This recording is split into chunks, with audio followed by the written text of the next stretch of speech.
看到一个古锥的小人，这是2021年台南奖得奖的艺术家徐君越的作品，以天线、东线为材料，创作灵感来自日常生活，以墙边的人物为主，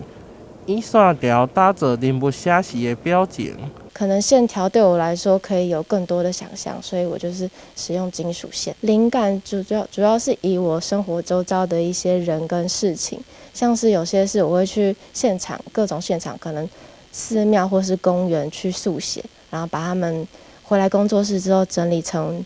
一些图稿，然后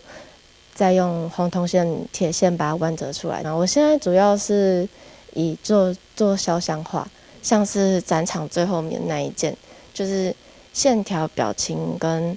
组成构成都是比较偏向后面的，以比较写实的手法去做这样子。如果我要做等身的雕塑，或是像墙面的挂件的话，我要用更粗的线，可是可能因为我的线从工厂买回来之后，我都会用锤子去敲打它，让它有更多的表情。徐君越的作品形态拢无同款。呈现的主题大部分为真情，伫线条的呈现之下，会当看到形状，